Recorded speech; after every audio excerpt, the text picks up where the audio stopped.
everybody, Josh Enfield here with veTcave, and we're excited to be here with you all today. I am a veteran myself, spent 10 years serving in the military, which I'm proud of. Also spent 6 years working for Congress, helping veterans and working on military and veteran legislation. But today we're talking about Colton Bird and the project that we're working on, which is Project Bird, here today. Without further ado, Colton, tell us a little bit about why you joined the military. What gave you that and push to do that? I had an older brother that got in a few years before I did. He was a role model of mine, looked up to him. And then I just kind of wanted to follow in his footsteps, but also it's just been a thing I've wanted to do, is serve my country and protect the freedoms we have, because most people don't have them. So tell us, what's your job in the military, and have you been anywhere with the military to do what they trained you to do? So I'm a 15 Tango, which is a Blackhawk mechanic or crew chief. So fix the Hawks, we'll fly in them too. I went overseas with my unit into Iraq. Was there for a total of 9 months, but gone for an entire year. Was stationed out in Taji, Iraq, and then went to Al-Assad and worked with some special forces guys. So.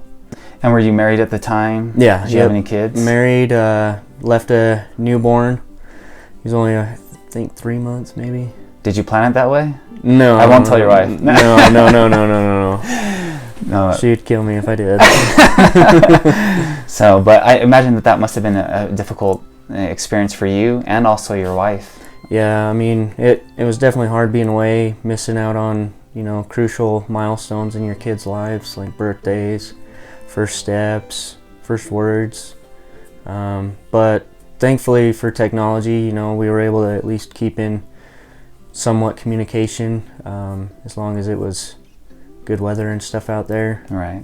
But so speaking of weather, and for someone who is not very familiar with the military, what is it like? Where are you living? What are the weather conditions?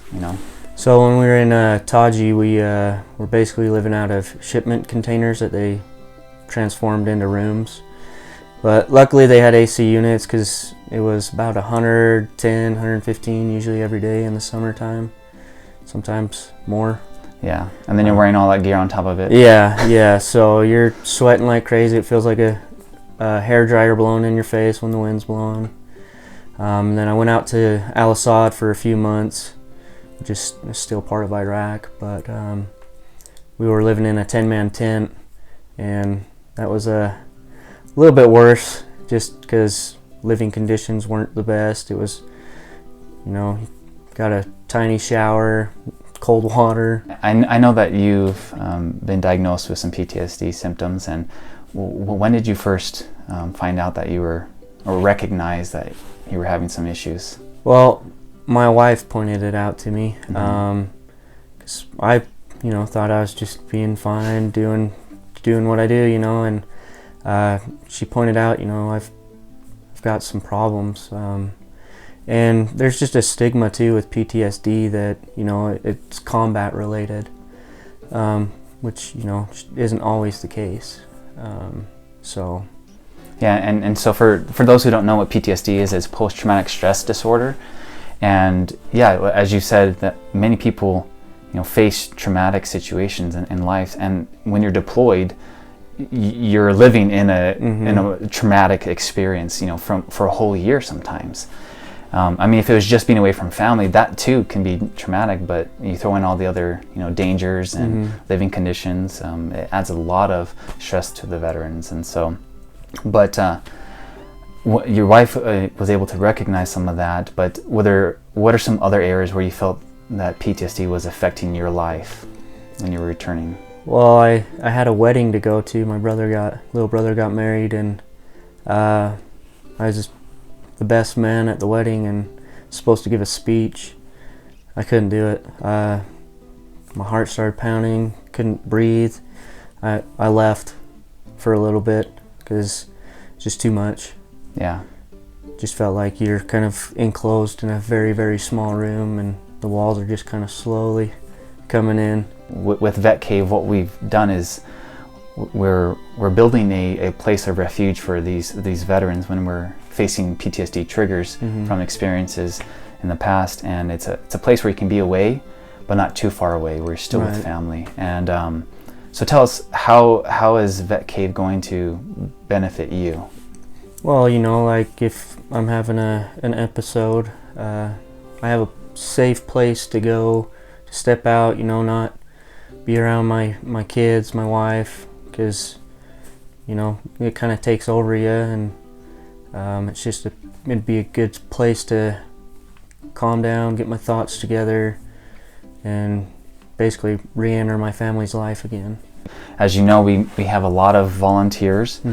People are donating their time, their means, and we have a couple corporate sponsors. We have people flying out here. We have Sling TV, and we also have a couple companies that are assisting, to include Crossroads Technologies. Knowing that a lot of times veterans feel alone when they return, what does it feel like to have so many people coming together to help you, overcome? It's amazing, like, because, you know, like you said, people feel alone, and I did at that point. And you don't feel like you can really turn to anybody or things like that, but knowing that people are there to support you and be there for you in any way possible is huge. Thank you for your service to our country. From the bottom of our hearts, we're all happy to be a part of this, and we also want to thank everybody who's watching now and who's contributing in any form or fashion, and we're happy to help all the veterans who need any of our assistance. Thanks so much, and looking forward to working with all of you. Take care.